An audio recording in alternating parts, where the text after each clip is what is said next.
श्री गुरु चरण सरोज रज, निज मन मुकुर सुधारि। वरनउँ रघुवर विमल जसु, जो दायक फल चारि। बुद्धिहीन तनु जानिके, सुमिरौं पवन कुमार। बल बुद्धि विद्या देहु मोहि, हरहूं कलेश विकार। आप सभी के जीवन में हनुमान जी की कृपा सदैव बनी रहे, ऐसी मेरी शुभकामनाएं हैं। आज के इस वीडियो में मैं आपको हनुमान जी और शनिदेव से जुड़ी हुई कुछ पौराणिक कथाओं का श्रवण कराऊंगी। तो चलिए अपने इष्ट देव को प्रणाम करते हुए आज की कथा का शुभारंभ करते हैं। शनिदेव को कर्मफल दाता कहा जाता है। जिस व्यक्ति पर शनिदेव की वक्र दृष्टि पड़ जाती है उसे बहुत दुख झेलना पड़ता है, लेकिन एक सच ये भी है कि हनुमान जी के आगे शनिदेव की नहीं चलती। बजरंगबली ने शनि महाराज को कष्टों से मुक्त कराया था, उनकी रक्षा की थी। इसलिए शनि देवता ने यह वचन दिया था कि हनुमान जी की उपासना करने वालों को वे कभी कष्ट नहीं देंगे, बल्कि कष्टों को दूर कर उनकी रक्षा करेंगे। पौराणिक कथा के अनुसार जब त्रेता युग में हनुमान जी श्री राम के वनवास के दौरान माता सीता की खोज के लिए लंका पहुंचे, तब उन्होंने रावण की लंका के एक छोटे से तहखाने में शनिदेव को बंदी बना पाया। हनुमान जी शनिदेव के पास पहुंचे तो शनिदेव ने उन्हें सारा वृतांत सुनाया कि कैसे शनि की वक्र दृष्टि से बचने के लिए रावण ने उन्हें बंदी बनाकर एक छोटे से तहखाने में छुपा दिया है, जिससे कोई भी देवी देवता उनकी सहायता के लिए उन्हें खोज न पाए। यह सुनकर हनुमान जी को बड़ा दुख हुआ और उन्होंने शनिदेव की विनती पर रावण की कैद से उन्हें मुक्त करा दिया। माना जाता है कि शनिदेव के कारण ही हनुमान जी लंका दहन की घटना को अंजाम दे पाए थे। दरअसल जब हनुमान जी ने शनिदेव को रावण के अत्याचार से मुक्त कराया, तब शनिदेव ने समूची लंका पर अपनी वक्र दृष्टि डाली, जिसके बाद हनुमान जी के लिए लंका का दहन करना सहज हो गया। इसके अलावा हनुमान जी के शनिदेव को मुक्त कराए जाने पर शनिदेव हनुमान जी से प्रसन्न थे, जिसके बाद उन्होंने हनुमान जी को यह वरदान दिया कि जो कोई भी व्यक्ति हनुमान जी की पूजा करेगा और शनिवार के दिन उनके मंत्रों का जाप करेगा, शनिदेव उसे कभी परेशान नहीं करेंगे और ना ही उस व्यक्ति पर अपनी वक्र दृष्टि डालेंगे। चलिए अब सुनते हैं हनुमान जी और शनिदेव जी की दूसरी कथा। एक बार शनिदेव को अपनी शक्ति पर अपार घमंड हो गया। शनिदेव को लगने लगा कि उनसे शक्तिशाली कोई भी नहीं है।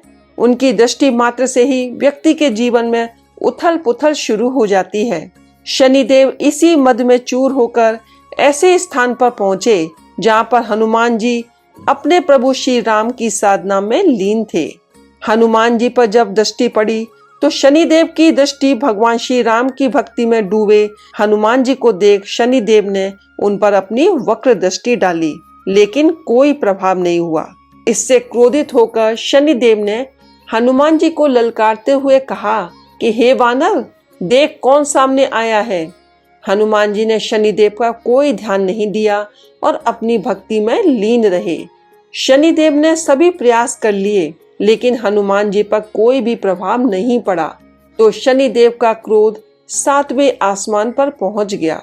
गुस्से में आकर शनिदेव ने एक बार फिर प्रयास किया और कहा, हे वानर, आंखें खोल। मैं शनिदेव तुम्हारी सुख और शांति को नष्ट करने आया हूँ।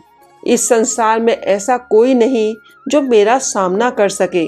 शनिदेव को यह विश्वास था कि ऐसा करने से हनुमान जी भयभीत हो जाएंगे और क्षमा मांगेंगे, लेकिन ऐसा कुछ भी नहीं हुआ। बहुत प्रयास करने पर हनुमान जी ने बहुत ही सहज भाव से पूछा कि महाराज, आप कौन हैं? इस बात को सुनकर शनिदेव को और क्रोध आ गया। शनिदेव हनुमान जी से बोले, अभी इसी समय मैं तुम्हारी राशि में प्रवेश करने जा रहा हूँ, तब समझ में आएगा कि मैं कौन हूँ।